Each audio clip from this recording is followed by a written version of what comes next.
Assalamualaikum dan salam keluarga Malaysia. Bersama saya Fidaus Arsyid Idris dalam Berita Pagi Sarawak edisi Sabtu 2 April. Sarawak bersedia menerima pengunjung dari negara jiran. Timbalan Premier Dato' Amar Douglas Ugah Embas berkata dengan persiapan rapi agensi kawalan sempadan, Kementerian Kesihatan dan juga kaki tangan lapangan terbang, beliau yakin ia mampu mengekang penularan wabak COVID-19.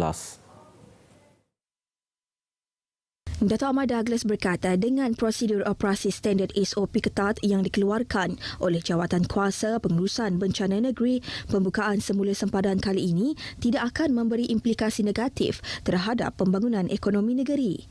Ditemui pemberita selepas menyaksikan simulasi kemasukan pengunjung di lapangan terbang antarabangsa Kuching, beliau berharap pembukaan sempadan ini akan memacu semula ekonomi negeri yang sekian lama terjejas. Today, we have corrected we have improved some of the flow, and so that to me seems to be we are prepared for the opening up with Singapore.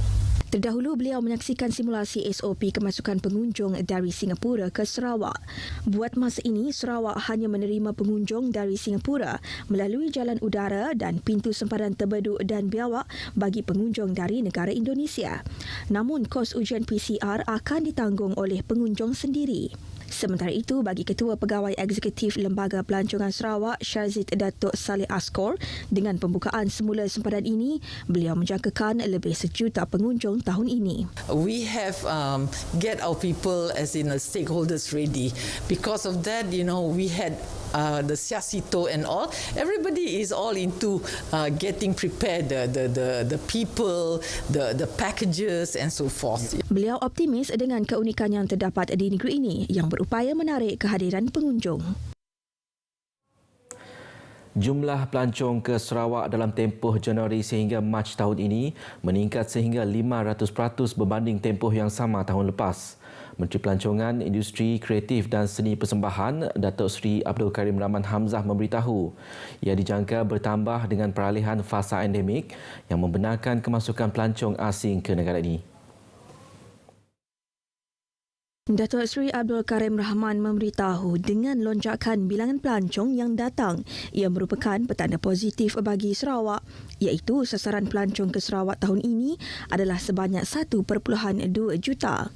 Jelasnya sebelum pandemik COVID-19, jumlah pelancong di Sarawak mencecah sehingga 4.5 juta dan sekiranya pintu sempadan dibuka, kementerian menyasarkan jumlah yang lebih tinggi pada tahun hadapan. Ini kerana katanya terdapat banyak program di Sarawak yang boleh menarik pelancong luar, terutamanya festival muzik seperti Festival Muzik Hutan Hujan Sedunia. Kini ujarnya penggiat industri pelancongan boleh merasa lega kerana setelah 2 tahun berdepan dengan COVID-19, akhirnya industri pelancongan dapat beroperasi seperti sedia kala. Beliau berkata demikian pada sidang media selepas sambutan ulang tahun Hari RTM ke-76 di RTM Kuching. Sebanyak 55 notis larangan dikeluarkan atas pelbagai kesalahan dalam operasi tapak bina yang dilaksanakan oleh Jabatan Keselamatan dan Kesihatan Pekerjaan JKKP Sarawak di seluruh negeri dari 13 hingga 31 Mac lepas. Pengarah JKKP Sarawak, Insinyur Dr. Nur Halim Hassan berkata, sebanyak 41 notis pembaikan dan 10 surat arahan turut dikeluarkan dalam operasi berkenaan yang melibatkan pemeriksaan ke atas 18 buah tapak bina di seluruh Sarawak. Kesalahan yang paling tinggi direkodkan ialah tepian lantai terbuka yang tidak dihadang serta tiada latihan bekerja di tempat tinggi. Insinyur Dr. Halim menyatakan demikian pada majlis penutupan operasi tapak bina bilangan 1 Palang 2022 dan sambutan 260,000 jam masa bekerja tanpa kemalangan di tapak projek Gereja St. Peter Padungan di Kuching. Beliau turut mendedahkan 1 kes maut melibatkan sektor pembinaan direkodkan di Sarawak sejak Januari lalu. Manakala sepanjang tahun lepas, sebanyak 8 kes maut direkodkan dengan 1 kes adalah berkaitan terjatuh dari tempat tinggi. Insinyur Dr. Halim menambah, JKKP Sarawak juga telah mendakwa 5 syarikat pembinaan manakala 8 syarikat dikenakan kompaun. Ia melibatkan jumlah keseluruhan denda dan kompaun sebanyak RM61,000.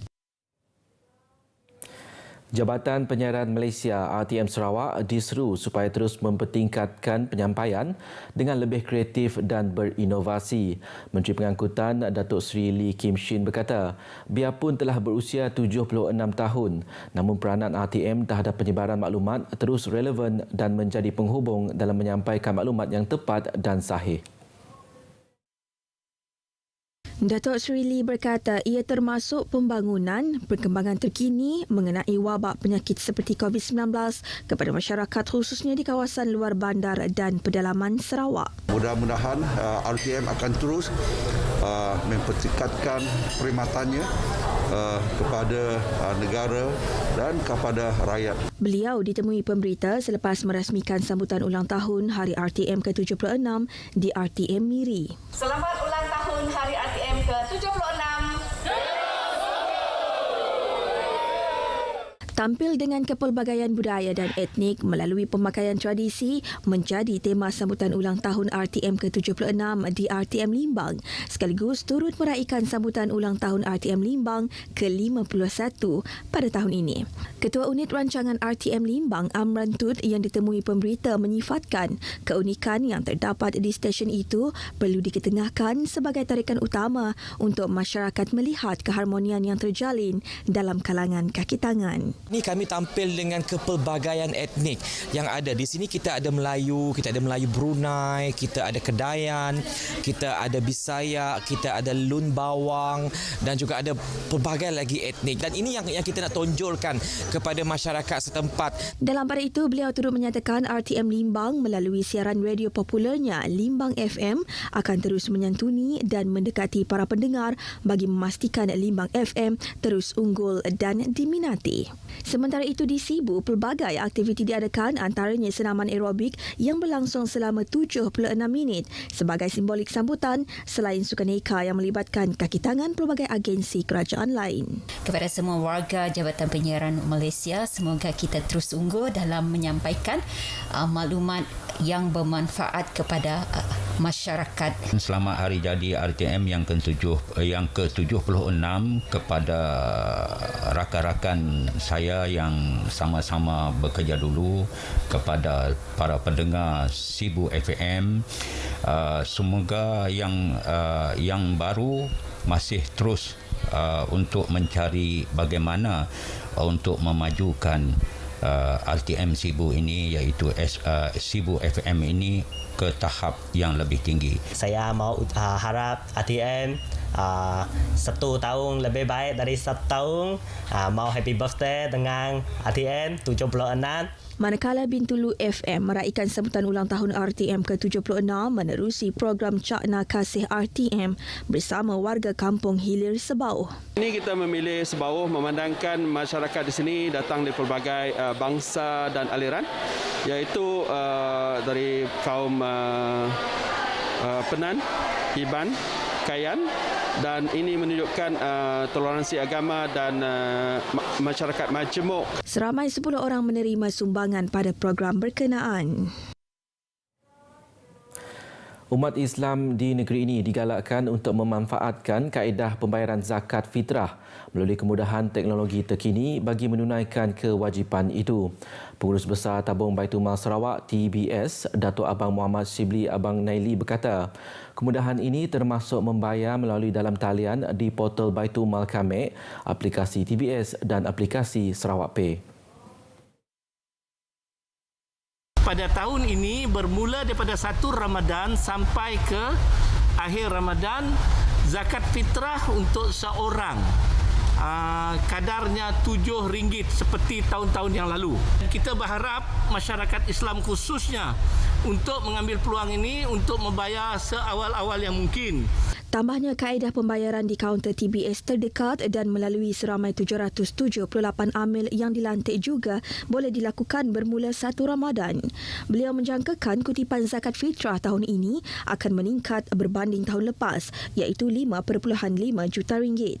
Jelasnya lagi, kutipan zakat fitrah ini akan diagihkan kepada golongan fakir miskin sebelum 1 Syawal bagi membantu golongan yang memerlukan untuk meraihkan Hari Kemenangan Umat Islam. Datuk Abang Muhammad Shibli Abang Muhammad Naili berkata demikian pada sidang media selepas program pengagihan bantuan pek makanan dan bantuan kasih kenyalang oleh TBS kepada 25 keluarga asnaf. Dalam sidang media sama, beliau turut memaklumkan Majma' Raya Faiz kini kembali dianjurkan di Kompleks Islam Kuching bermula 3 April hingga 2 Mei ini dengan pelbagai keperluan Ramadan dan persiapan Hari Raya Aidilfitri bakal ditawarkan kepada pengunjung. Bersempena sambutan Hari Polis ke-215, Ibu Pejabat Polis Daerah IPD Bintulu dengan kerjasama Pasaraya Fale Bintulu menemui masyarakat di sekitar kawasan Medan dan Bintulu Central bagi mengedar risalah keselamatan dan pencegahan jenayah. Program Community Policing Meet and Greet itu disertai oleh Timbalan Ketua Polis Daerah Bintulu, DSP Dennis Bunyam, pegawai dan anggota serta pihak Amanita IPD Bintulu. Selain mengedarkan risalah, pihak mereka menerangkan secara ringkas info berkaitan IPD Bintulu kepada orang ramai yang ditemui di Pasaraya, Terminal Bas Bintulu serta kedai-kedai yang dilalui. Bercakap kepada pemberita selepas program tersebut, DSP Dennis memaklumkan kadar jenayah di Bintulu setakat ini masih berada dalam keadaan terkawal. Di daerah Bintulu ini, keadaan jenayah agak terkawal, masih dalam keadaan terkawal dan tujuan kita adalah untuk memberi kesedaran kepada masyarakat supaya lebih berhati-hati sepanjang masa untuk mengelakkan diri daripada jadi mangsa jenayah. Sementara itu, bercakap tentang situasi peralihan ke fasa endemik, beliau mengingatkan orang ramai agar kekal mengamalkan norma baharu.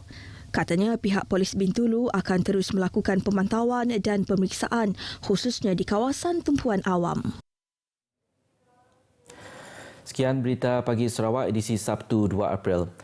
Keluarga Malaysia manfaatkan kelonggaran yang diberikan kerajaan dengan penuh tanggungjawab dalam usaha kita memerangi COVID-19. Jangan alpa, terus patuhi yang ditetapkan. Assalamualaikum, salam keluarga Malaysia dan selamat berhujung minggu. Jumpa lagi.